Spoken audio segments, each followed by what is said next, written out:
안녕하세요. 경제 읽어주는 남자 김원석입니다. 반갑습니다.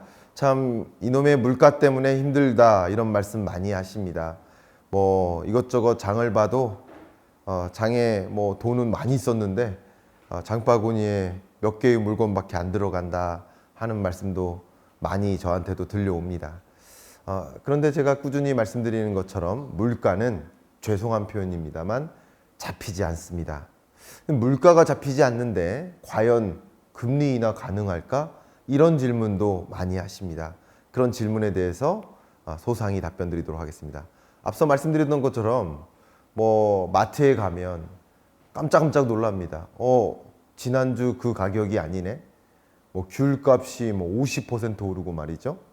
야, 배추값이 80% 오르고 야, 너무 힘들다. 뭐 돈을 많이 주고 샀는데 장바구니에 몇 가지 물건밖에 안 들어가 있네. 나 이렇게 살아갈 수 있을까? 걱정을 많이 하게 됩니다. 사실 이렇게 물가가 계속 상승하는 배경에는 그만큼 돈의 가치가 쪼그라들고 있다라는 것을 우리는 꼭 생각해야 된다라는 말씀을 드리죠.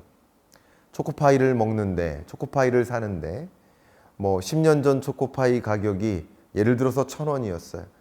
근데 뭐 5년 전 초코파이 가격이 2,000원이에요.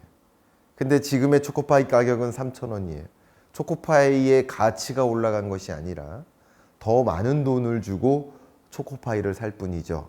그만큼 내가 갖고 있는 돈의 가치가 쪼그라들고 있는 국면이고, 그런 국면이기 때문에 돈을 어떤 형태로 가지고 있을까를 더 고민해야 된다. 왜냐하면 돈을 돈으로 들고 있어야 되나? 저축으로 들고 있어야 되나? 부동산으로 들고 있어야 되나? 주식으로 들고 있어야 되나?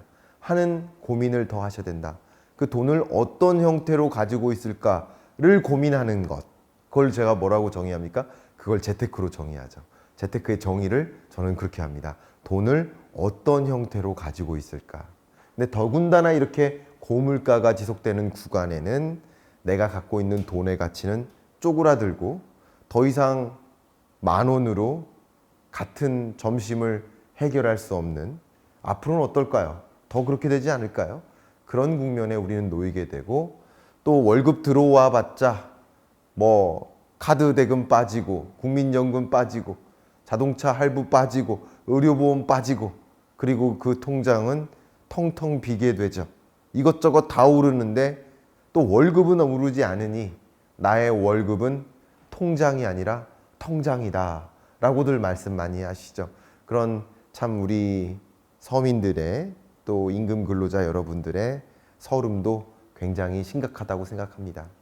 이렇게 고물가 속에서 고물가가 또 장기화되고 지속되다 보니까 그 고물가를 잡기 위한 행보로서 금리 인상을 단행했단 말이죠. 근데 물가가 잡혀야 금리 인하를 하는 것인데 물가가 잡히지 않는데 어떻게 금리 인하를 합니까? 그죠?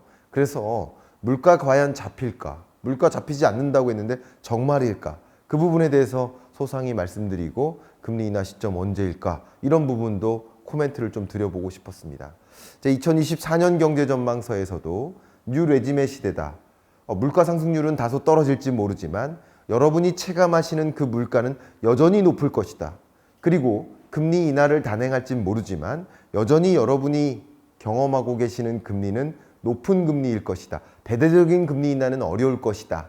고물가, 고금리가 고착화되고 장기화되는 뉴 레짐의 시대에 우리는 놓이게 될 것이다 라는 말씀을 드렸고, 스티키 인플레이션이라는 표현을 쓰면서 물가가 끈적끈적하게 잘 안 잡히게 될 것이다 라는 말씀을 정말 여러 차례 드렸습니다. 그리고 24년 경제를 한마디로 제가 스태그플레이션이라고 표현했고, 스태그플레이션의 전제는 고물가가 전제된 거예요. 그죠? 고물가와 경기 침체가 만난 것이 스태그플레이션이니까 고물가가 아니라고 한다면 스태그플레이션이라고 할 수도 없는 것이죠. 그러니까 2024년 경제는 여전히 고물가 시대가 지속될 것이다 라고 표현을 해왔는데, 정말 어떤 모습인지 지금부터 보도록 하겠습니다. 답변 드리겠습니다. 물가는 잡히지 않는다. 물가는 왜 잡히지 않을까요? 제가 우스갯소리로 드리는 이야기가 아니라 누차 강조해 드렸습니다만, 물가 상승률이 떨어질 뿐이지 물가가 떨어지는 것은 아니다. 이런 말씀을 강력하게 다시 한번 드리겠습니다. 많은 분들이 통계청에서 매월 초에 발표되는 물가 상승률 통계 발표를 보면서 물가 상승률이 떨어졌다고? 나는 믿기지 않는데 이렇게 말씀하시지만 물가 상승률이 떨어지는 것이지 물가가 떨어지는 것이 아니다. 이걸 뭐라고 했습니까? 또 디스인플레이션이라고 했죠. 물가 상승률이 정점에서 2% 목표 물가를 향해 떨어지는 흐름이지만 물가가 떨어지는 것은 아니다 라는 말씀을 드렸어요. 정말 많은 언론 속에 기사 속에 내가 체감하는 물가는 정말 높은데 물가 상승률 뭐 떨어졌다고? 막 그게 말이 맞아? 체감과 지표 물가가 너무 괴리가 심하다. 이 통계를 내가 믿어도 되는가 하는 질문들도 정말 많이 해주세요. 근데 제가 이렇게 답변 드릴게요. 그 통계는 문제가 없습니다. 그 통계를 받아들이는 내가 준비가 안 돼 있는 것이다 라는 말씀을 드릴게요.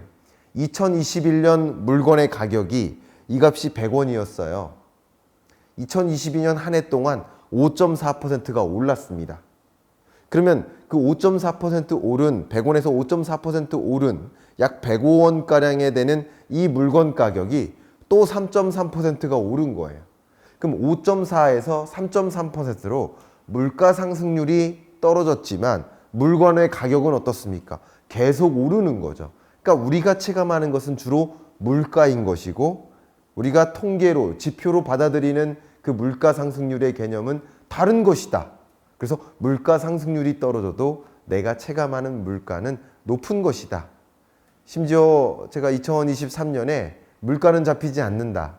체감 물가와 지표 물가가 어떻게 괴리가 있는가라는 것을 이미 영상을 담아냈고 그때는 이렇게 제가 한 가지 요인만 설명해 드렸는데 정말 그때는 한 10가지 이유를 놓고 왜 체감 물가와 지표 물가가 괴리가 있는지를 설명해 드렸는데 그 본질적인 교과서적인 물가는 왜 잡히지 않는 것인지에 대한 질문이 아직도 있으시다면 100화라를 좀 봐주시길 바라고 지금부터는 물가는 잡히지 않는다. 왜일까라는 지금 버전의 말씀을 드려보도록 하겠습니다. 이 한국 소비자 물가 지표를 추계할 때 지수를 추계합니다. 460여 가지 소비 품목의 가격 등락을 계산하는 거예요. 그 소비자 물가 지수를 계산하는 겁니다. 그럼 460여 가지 소비 품목의 가격을 지수화하는 거예요.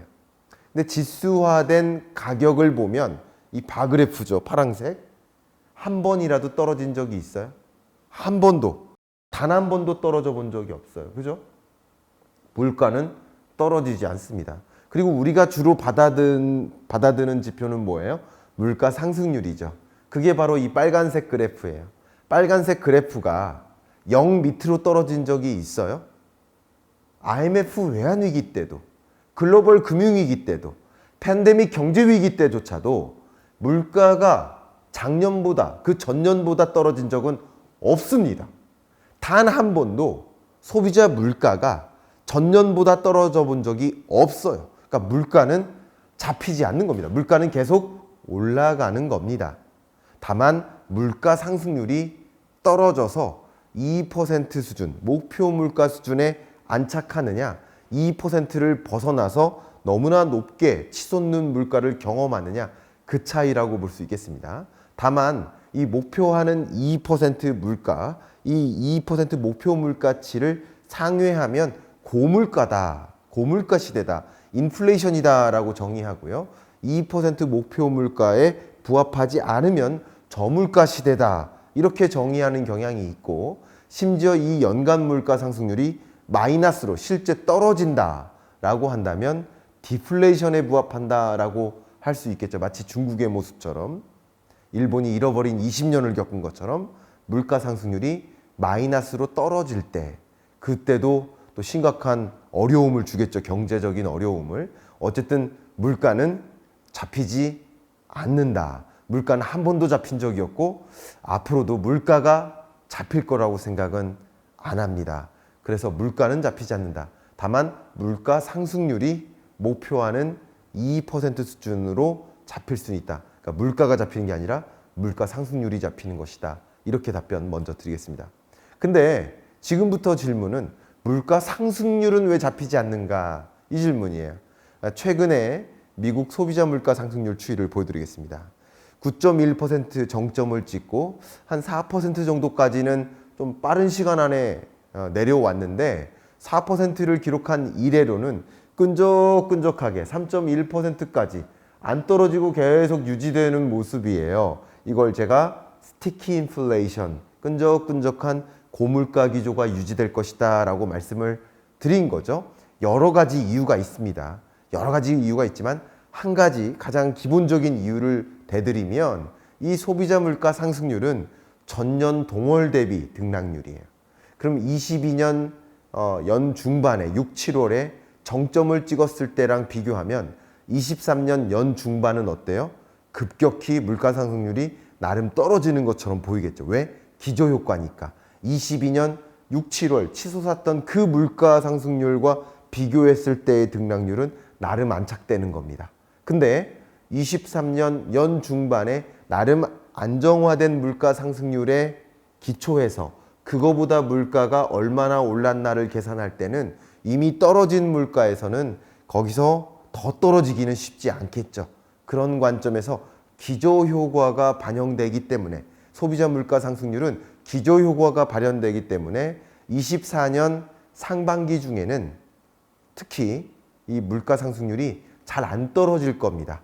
다만 23년 이제 하반기 들어서 물가가 나름 안정화되는 수준에 도래했었기 때문에 24년 하반기 들어서는 또 기저효과가 발생하면서 또 상당히 2%를 향해 잡히는 모습이 나타나지 않을까 이렇게 예측을 합니다. 그게 바로 기저효과에 따른 끈적끈적한 고물가 기조, 물가 상승률이 잘 안 잡히는 것. 아까는 물가가 잡히지 않는다라고 말씀드렸고 물가 상승률이 목표하는 2% 수준으로 잘 떨어지지 않는 현상을 첫 번째 근거, 기저효과를 들어서 답변 드렸습니다. 두 번째 근거, 이 소비자 물가 상승률이 왜 2%를 향해 빨리 내려오지 않을까? 그러면 이 소비자 물가를 계산할 때 구성되는 항목들을 해부해 봐야 돼요.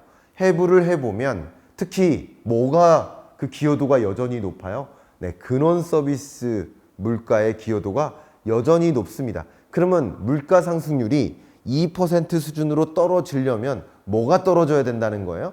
근원 서비스 물가가 떨어져야 된다는 거예요. 그럼 근원 서비스 물가가 떨어지려면 어떻게 돼요? 어떻게 해야 근원 서비스 물가가 떨어질까요? 제가 여러 차례 즉시 분석을 통해서 말씀드렸습니다만 이 서비스 물가, 서비스 가격을 결정짓는 핵심 그 비용 요소가 인건비이기 때문에 임금 상승률이 떨어져야 된다. 그럼 임금 상승률이 떨어지려면 어떤 여건이 조성돼야 돼요? 고용시장이 다소 악화돼야 됩니다. 그러니까 미국 경제가 여전히 고용시장이 탄탄하니까 임금 상승률이 떨어질 수 없고 그러니까 근원 서비스 물가의 기여도가 떨어질 수 없고 그러니까 물가 상승률이 2% 수준으로 빠르게 도달하지 않는 모습이다. 이렇게 말씀을 드릴게요. 그러면 물가 상승률 왜 잡히지 않는가 답변 되셨죠?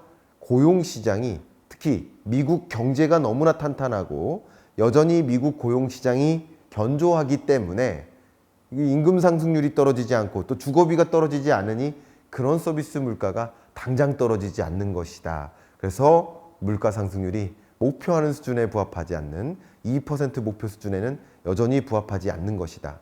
근데 이쯤에서 많은 분들이 이렇게 질문을 하셔요. 중국은 왜? 그러니까 우리는 높은 금리를 도입했다. 왜 그랬을까요? 높은 물가를 만났기 때문에 고물가에 대응하기 위해서 고금리를 채택한 것인데 그럼 중국은 왜 금리를 계속 인하하는 겁니까? LPR이라고 하는 사실상의 기준금리를 왜 이렇게 대대적으로 인하하는 겁니까? 또 지급준비율을 왜 이렇게 떨어뜨려 가면서 유동성을 많이 공급하려고 합니까? 그 왜에 대한 질문에 대한 답변, 답이 뭘까요? 바로 물가예요, 여전히. 중국 물가 상승률이 지금 목표치가 3%에 해당하거든요. 3%를 밑돌 뿐만 아니라 밑돈 수준은 진작 22년 중반부터였습니다. 22년 중반부터.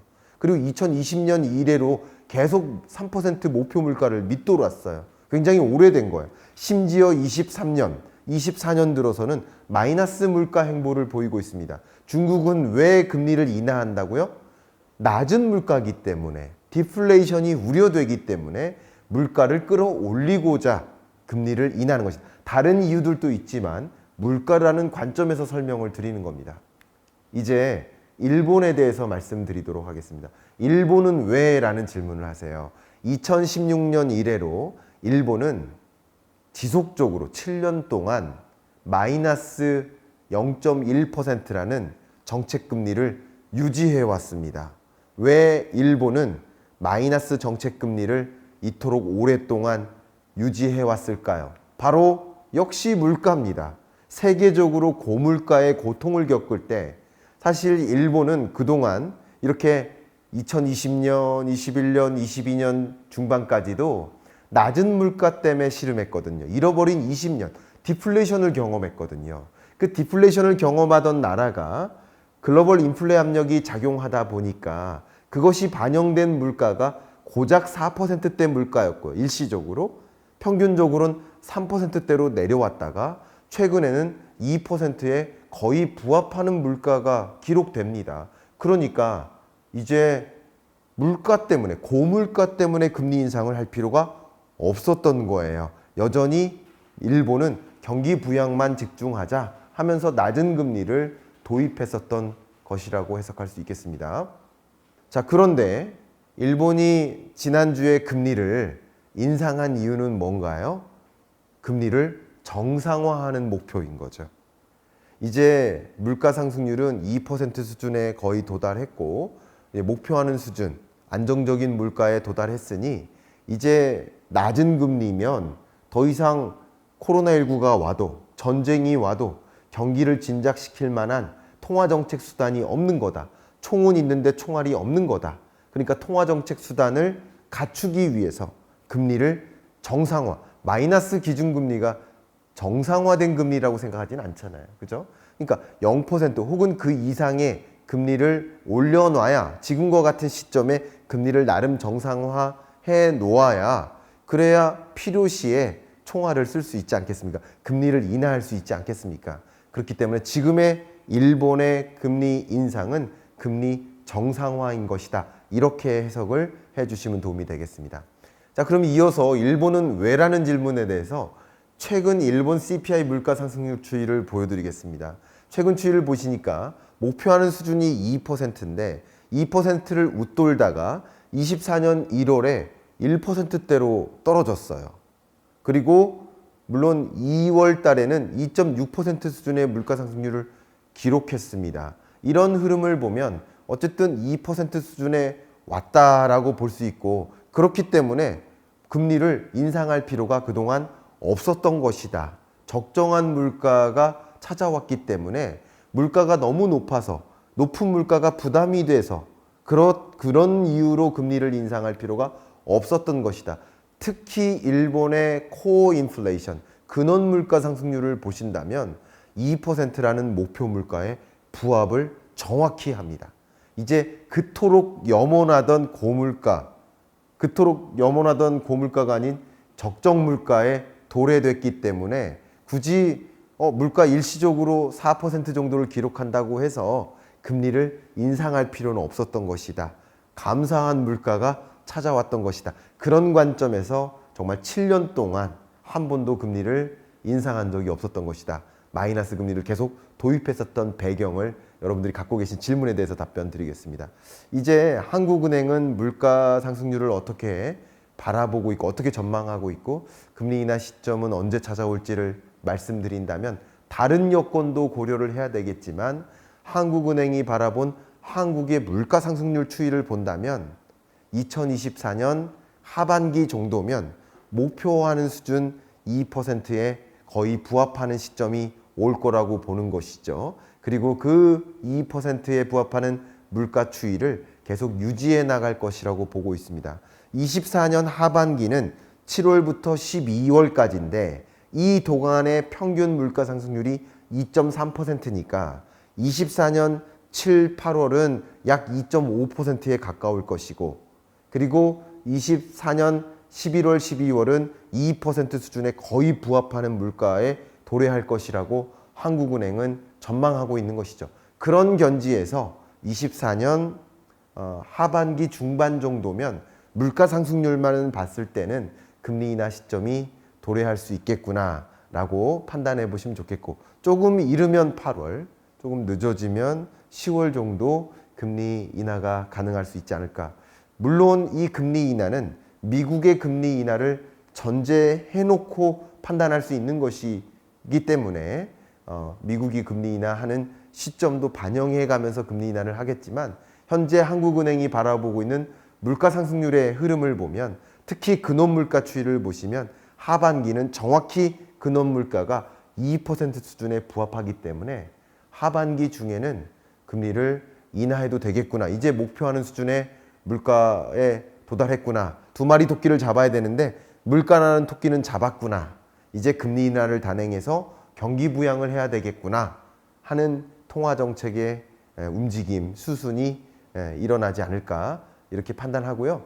미국의 기초에서, 미국 금리 인하 시점의 기초에서 한국은행은 어떻게 의사결정을 단행할지는 지난주 영상을 참조해 주시길 바라겠습니다. 자, 이렇게 물가는 잡히지 않는다. 사실 그게 아니라 물가 상승률이 목표하는 수준 2%에 부합하게까지는 떨어지는 것이다. 아마도 여러분이 체감하시는 물가는 2% 목표 수준에 부합한다 하더라도 여전히 심각하게 높은 고물가일 것이다. 이미 올라간 가격에서 또 한 번 2% 올라간다니 부담이 줄어들진 않을 거라고 생각합니다. 자, 여러분들이 경기를 올바르게 판단하고 객관적으로 한국 경제를 들여다보고 금리 인하 시점을 가늠하시는데 오늘 영상이 도움이 됐기를 바라는 그런 마음으로 경제 읽어주는 남자 이번 주 마무리하겠습니다. 감사합니다.